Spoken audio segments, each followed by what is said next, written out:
Okay, let's go.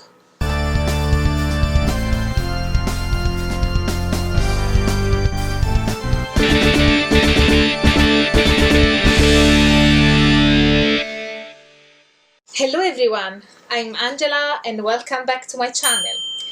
Today we have a special guest here on the channel and we will talk about a very fascinating topic, which is paganism from a psychological perspective. Our guest today is Dr. Charmain Sonnex.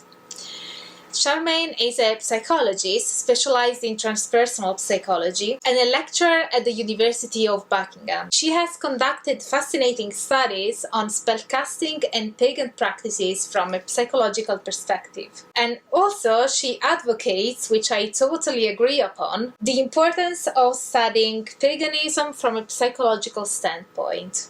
So let's all welcome on the channel Charmaine. Hi Charmaine. Hello. You just appeared. Thank you for being here on my YouTube channel. Thank you for inviting me. Yeah, when I heard about your research, I was totally intrigued, and I thought, wow, I've never heard of her research before. Why haven't I? So we absolutely have to fill the gap. Yeah, I try to present at conferences on religious studies as well, but being a psychologist, my awareness of them is kind of minimal. Yeah, it's good to know someone who studies paganism from a different perspective. And I know your PhD was on spellcasting and the efficacy of healing spells, pagan spells. So can you tell us something more about your PhD research?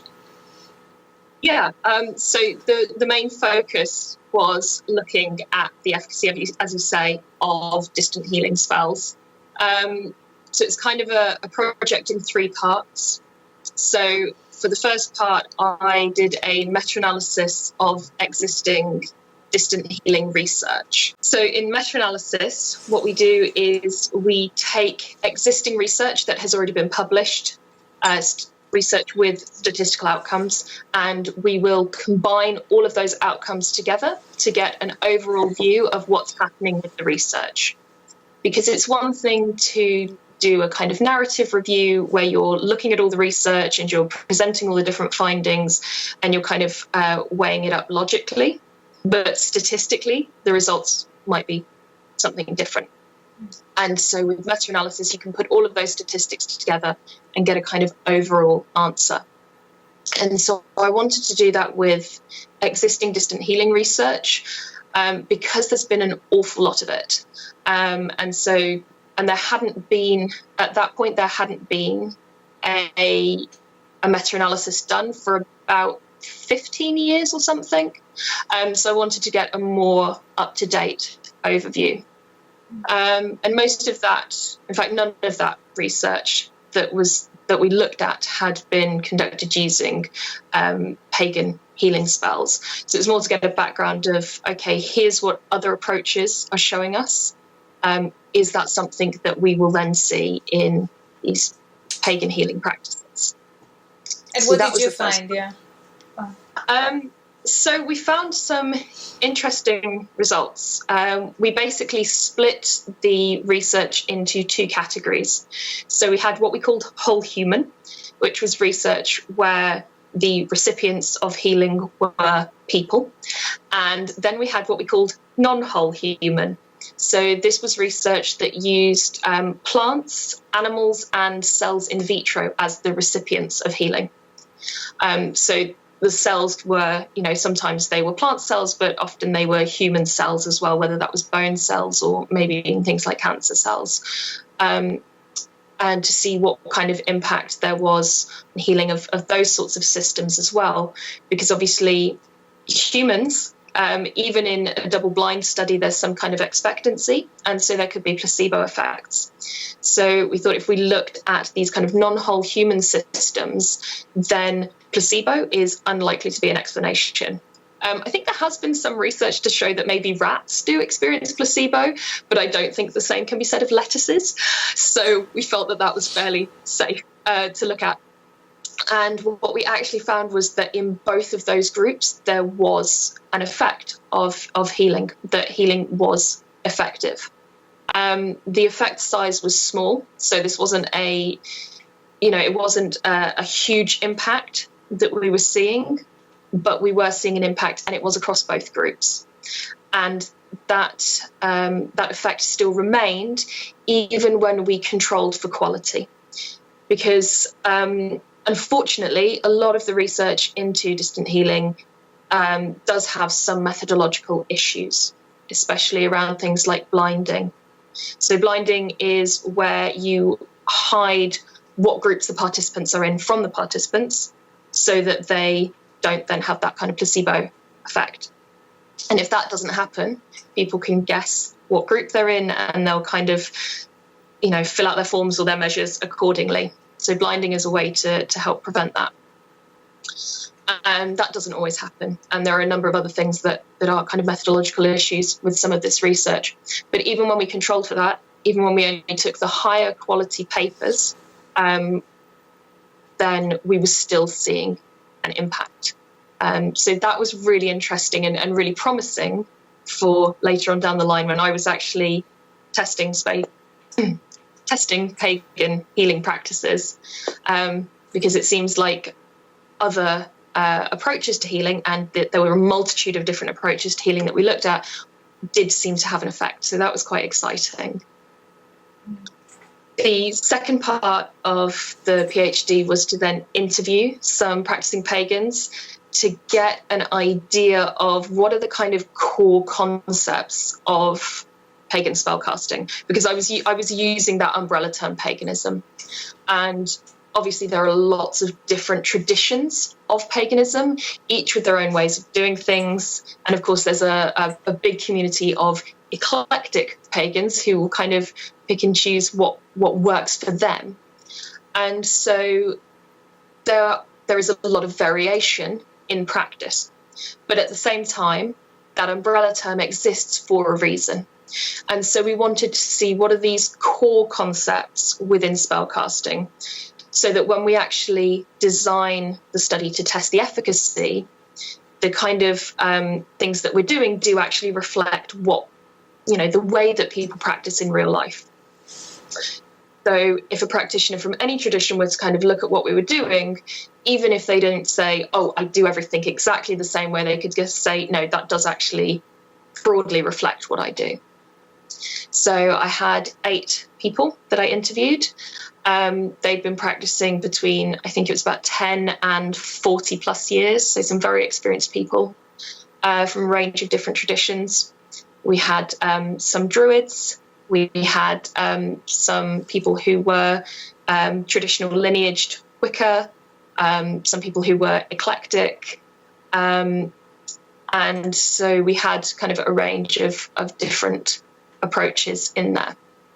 And so I was asking them about their practices, what it was they did, what were the core elements, kind of how long would they expect to see results, that sort of thing. So we used that to inform the final part of the PhD, where I actually had a fantastic practitioner who worked with me for months, who was actually casting healing spells for participants who volunteered. And that was done at a distance, and that was done double blind as well. So that means the participants didn't know what group they were in, and I didn't know what group they were in. I was the one collecting data from them, but my PhD supervisor was the person who had assigned them to groups. So none of the people involved in the data collection knew what group they were in, so I couldn't give them any accidental hints about what group they were in. They wouldn't know, and so it's kind of a way of ensuring that we're eliminating the placebo effect as much as possible. Sounds extremely fascinating. I want to read your PhD thesis now. Yeah, it must have been quite fun as well, I guess. Oh, as fun as a PhD can be, of course. Yeah, with that caveat, yes, it was. It was fantastic to be doing that and to just be completely immersed in all of that for so long. It was fantastic. In your case, there wasn't really participant observation. You were just there to collect the data. Yeah, so the practitioner was actually on the other side of the country, and so we were sending her photographs of the participants. We were sending them personal items, because that was something that came through from the interviews, was needing to have a representation of the person that you're casting for. And we also sent her spell requests. So we had the participants make a note of the sorts of changes that they wanted to see in their lives, because that was another thing that came through from the interviews, this need to tailor the spells to the particular person and to the particular kind of purpose. We had people fill out what they wanted to kind of see changed in their life. We sent all of those things off to her. She would conduct her ritual and her working and send things back. And in between that time, we would be measuring their quality of life using quite a comprehensive scale. And we would measure that 4 times across 4 weeks. And it would be at a point in between then when they would receive healing. And we would find out afterwards which group they'd been in. And we kind of compared their scores across the different time points to see if there was a difference from kind of before the ritual was done to after the ritual was done. Was the healer able to tell you how long would it take for the healing to occur in the person? I mean, So, why did you set the 4 weeks? We set the 4 weeks basically so that we could have a baseline. So the first week would be that kind of baseline, what's their kind of standard measure before they've had anything done.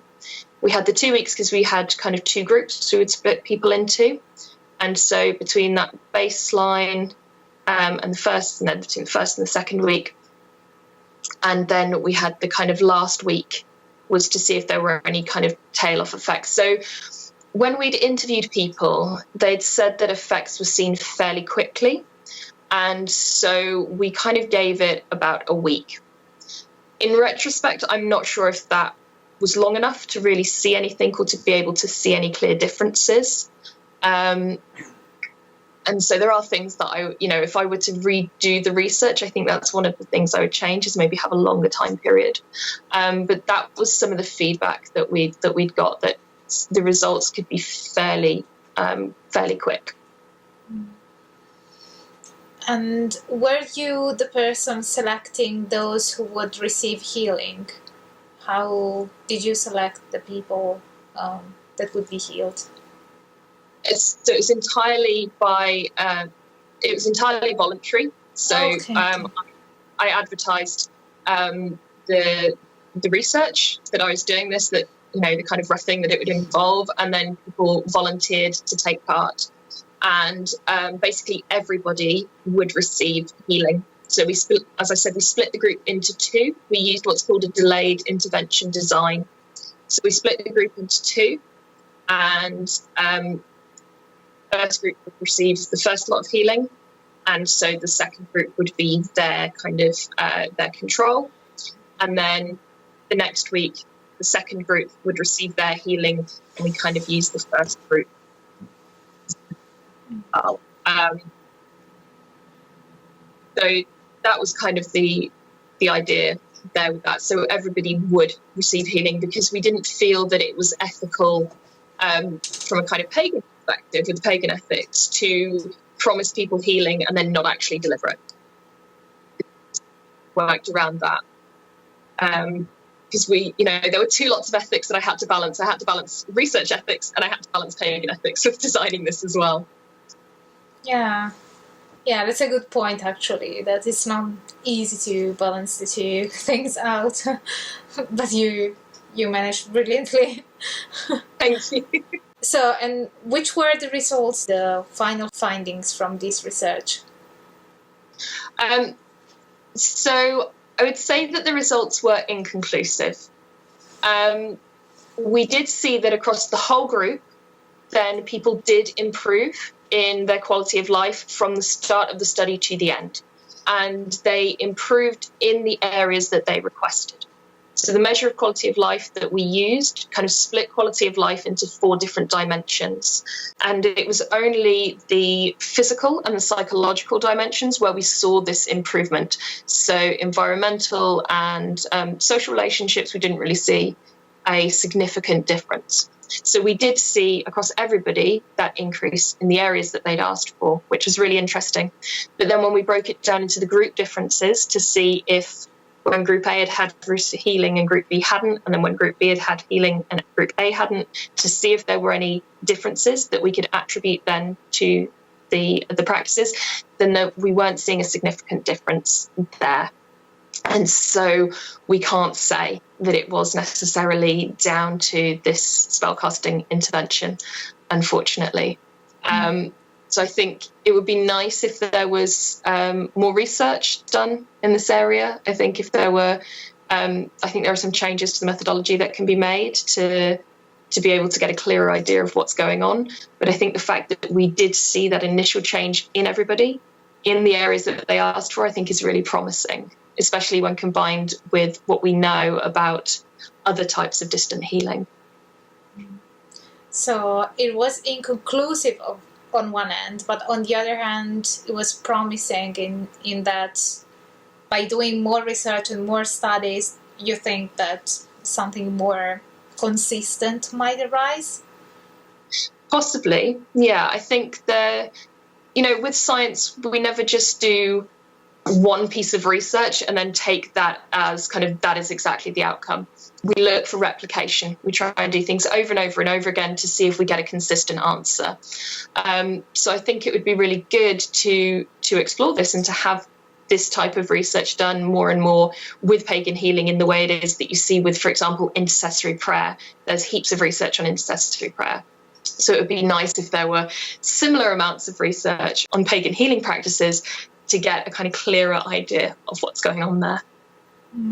Yeah, I totally agree. And hopefully in the future we will have more of these kind of studies and with different methodologies as well, which will really give us a better understanding of the phenomenon. Absolutely.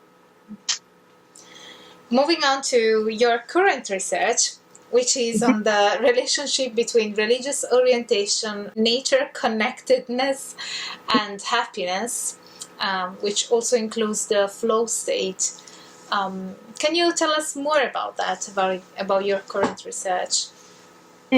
So at the moment, we're just finishing up data collection on this. So we're exploring the concept of nature connectedness, which is kind of self-explanatory, how connected a person feels to nature. Religious orientation, which we're talking about kind of what religion somebody is, because there's different, as you know, there's different ways of understanding what religious orientation is. So we're looking at it from the perspective of literally what is somebody's religion, and well-being or happiness, which we're exploring from the perspective of eudaimonia.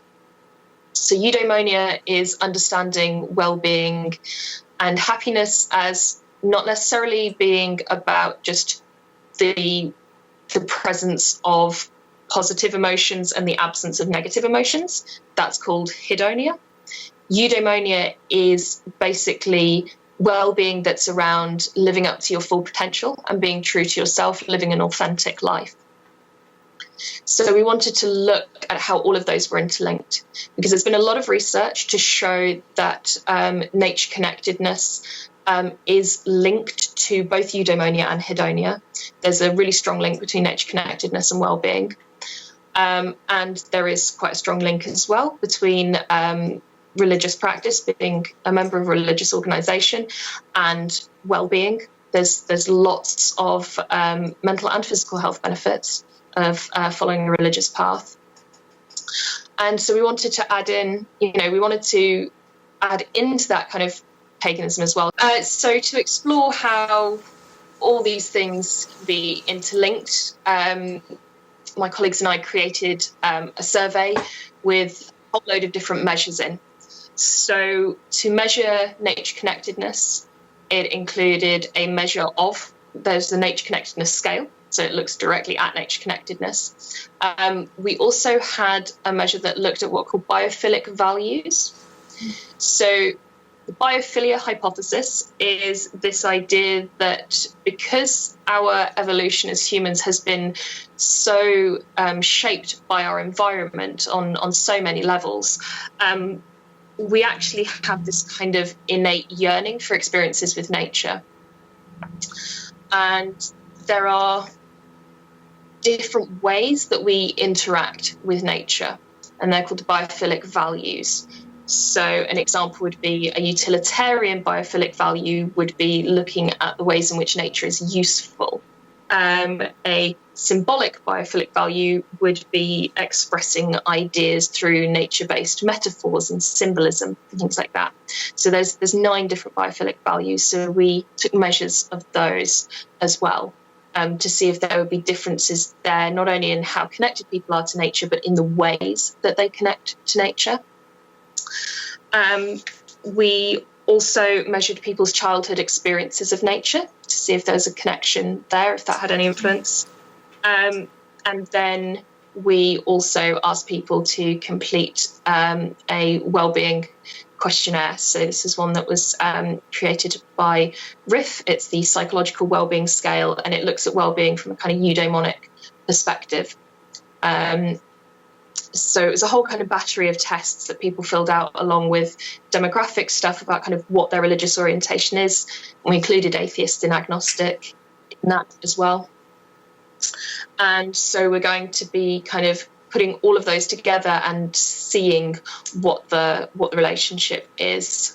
So we're hoping that there will be some kind of link there. And we've done some preliminary tests. So we've had a few hundred people take part, and there's been some interesting results, but obviously we won't know the full results until we have the kind of number of people that we need to complete, but we're coming up to that now. How many do you need in order to finish it? I think we're aiming for about 600. We're pretty close, but seeing as people are finding it difficult to get out into nature at the moment, then I think we'll probably be wrapping up data collection pretty soon, and then we'll see kind of what the numbers are and what sort of statistical power they have. That's fascinating. So now people know that they have to follow you, so that they can know when the paper is gonna be published and know the results, because this is a kind of a cliffhanger. A little bit. I mean, preliminary results have been interesting. So we have seen some differences between pagans and non-pagans on a number of the biophilic values. So, for example, probably not surprisingly, and I stress these are preliminary results, but in the preliminary results, pagans scored significantly higher on the symbolic biophilic values than any other group, considering it's a religion around nature worship with kind of, the wheel of the year and gods and goddesses being avatars of the sun and the moon. That's not really surprising. We also saw differences in the connectedness to nature scale between pagans and all other groups, and some other things. So there is some interesting stuff coming out. Some stuff that we anticipated, as I say, the kind of symbolic biophilic value differences. If you know anything about paganism, that's not massively surprising. There are some results that we weren't necessarily expecting as well, but we can't really give any definite answers until we've got all the data collected. Yeah, that makes sense. And do you think that pagan practices can somewhat foster eudaimonia? Yes, so that's some of the stuff that I'm working on at the moment as well. I have a paper coming out in the Journal of Humanistic Psychology very soon, which explores exactly that. Again, I'm in that paper. I'm looking at eudaimonia as RIF's concept of psychological well-being, and so with that theory of eudaimonia, there's this idea that there are 6 kind of core elements of eudaimonia. So those are self-acceptance, autonomy, environmental mastery, personal growth, positive relations, and purpose in life.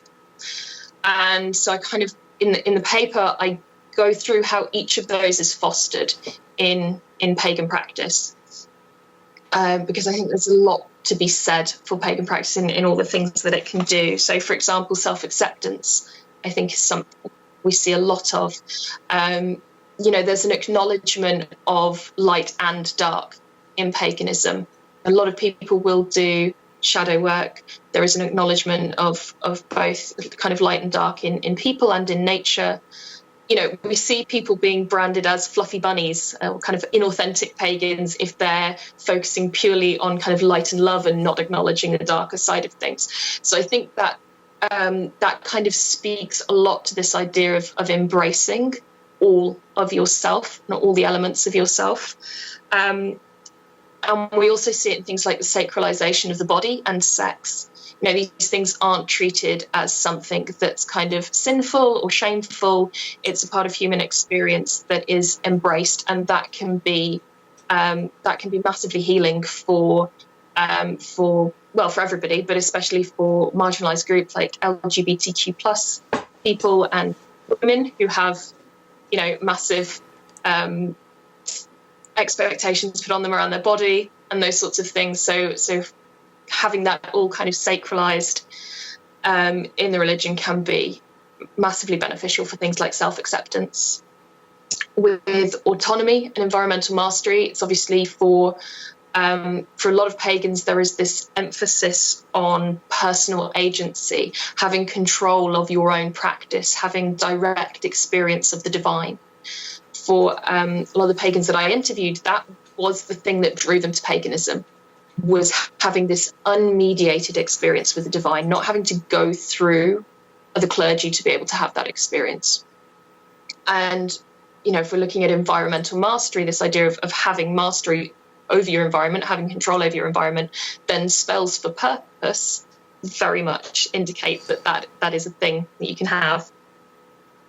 Personal growth is a really important element of paganism. For many people, kind of magical ritual practice is as much about personal growth as it is about acknowledgement of the change in seasons or anything like that. In fact, Leo Rugby in his research found that amongst British pagans, personal development was listed as the second most popular reason for practicing. So I think that speaks to that a lot. Positive relations we see in when people work in covens or in groups, then obviously that's going to be fostering personal relationships. Douglas Ezzy, in his book Sex, Death and Witchcraft, talks about pagan festivals, and one pagan festival in particular. And he talks about the sense of communitas that's fostered there, which is this idea of a kind of deeper sense of community. So where the relationships that you have are more kind of open, they're more intimate. And so again, that's something that's fostered through ritual. And of course, a lot of neo-pagans talk about the idea of interconnectedness, and that being a way that kind of magic works, and it just being a kind of fundamental element of their belief system that everything is interconnected. So that's obviously going to foster personal relationships if you feel that everybody is connected. And purpose in life, I think, kind of comes in a number of ways. I mean, any kind of spiritual or religious practice kind of inherently gives you purpose in life. I think it's one of the main draws for a lot of people as to why they might be religious or spiritual. But we also see things like, being given meaning in suffering.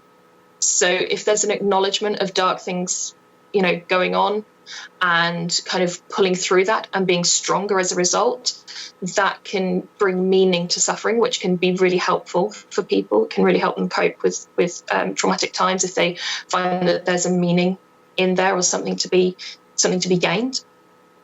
And also with things like the Wheel of the Year and the kind of cyclical nature of time, that is an inherent part of paganism as well. You know, when we talk about the wheel of the year and the waxing and waning, life and death, these things are happening in nature, but they're also things that happen in our lives and as part of our human experience. And so having those things put into the context of this wider idea of cyclical nature of time and experience, that can also then help kind of put those things into perspective and give meaning to those sorts of experiences as well. You know, things like aging and, you know, certain kind of milestones in life, all those sorts of things can be put into this much wider context.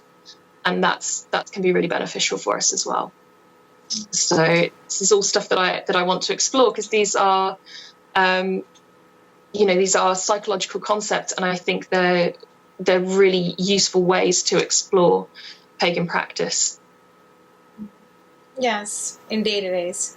And it's also like pagans tend to attune the inner seasons with the outer seasons. Mm-hmm.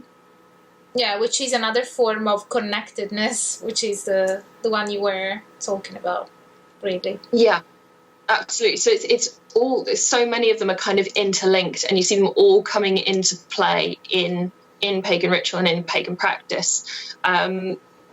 So I think it's really interesting to explore, and I think it's nice to get out there as well, because there's still this idea of, you know, why do people practice paganism? Why do people believe in this stuff?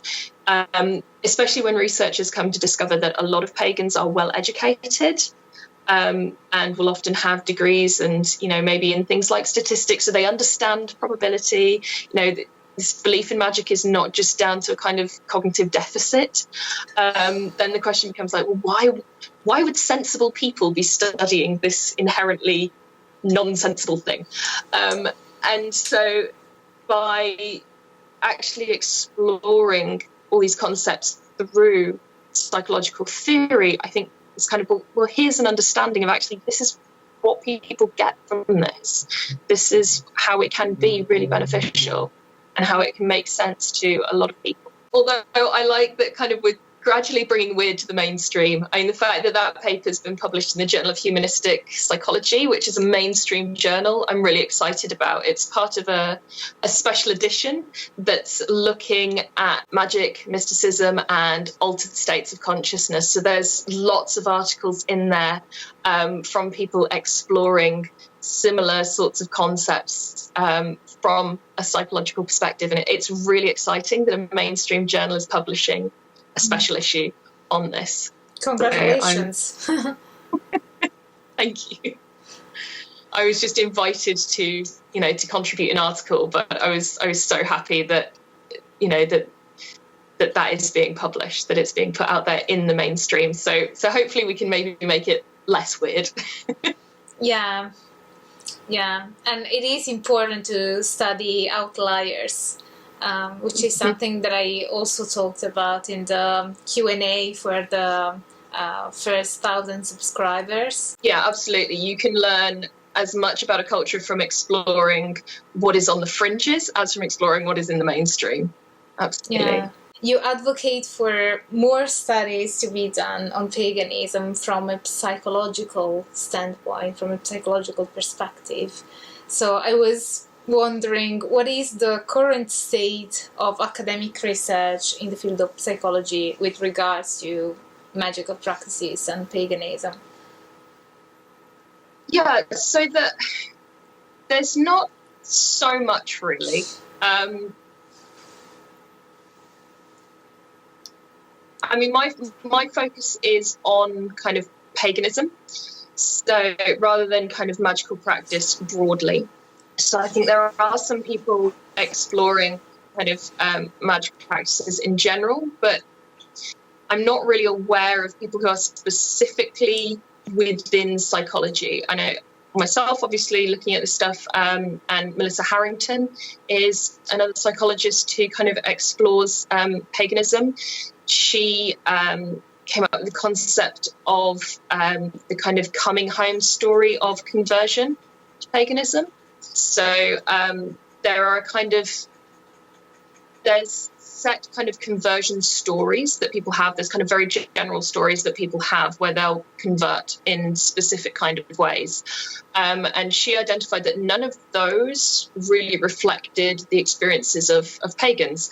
And she identified this idea of the coming home theory, this idea that, you know, people had been exploring different religious and spiritual paths, and when they came to paganism, they suddenly went, "Oh my God, this is how I've been feeling, and this is what I've believed all along." So she came up with that theory. But really, I'm not aware of many other people, and I think that that's a shame. The majority of the research seems to be in sociology, in anthropology, in religious studies. And I think that means that we're missing out on some stuff.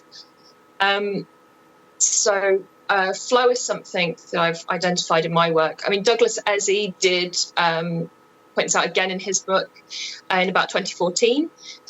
That was when I was writing up my PhD, and it was after I'd kind of picked up on this a little bit. And then I thought, oh, I'll be publishing this. This will be completely new. And then I find out that I've been pipped to the post a bit. But the concept of flow has been around since the 70s, when Csikszentmihalyi kind of coined the term. And I think if there had been more study from psychology around paganism, that might have been something that would be picked up earlier on. And so I think there's lots of benefits to using psychological theory and using that as kind of the lens that you look at paganism through. And I really hope that more people kind of pick it up, because there is this emphasis in psychology at the moment, in mainstream psychology, on kind of trying to be more of a hard science. And so there's, you know, a real focus on things like neuropsychology and, you know, cognitive psychology and those sorts of things. And so with that comes this kind of dismissal of anything anomalous. This idea of, well, we can't explain it with current theories, so there's no point in looking at it. You know, that woo idea, which really bugs me. Because if we can't explain something, then surely we should be exploring it more. That to me is what science is and how we should be using it. So I would really like to see more people looking at these sorts of practices from this psychological perspective, because I think there's a lot that can be gained from that. Yeah, I'd say precisely for that reason, because it's something that we don't understand yet. It needs to be studied from an academic point of view. Yeah. You know, topics in and of themselves, I don't think can be scientific or not. Science is what scientists do. It is a method of investigation. If you are exploring something, the scientific method, then you are doing science. And that's, you know, I think there's benefit to that. Yeah. So I totally agree with you.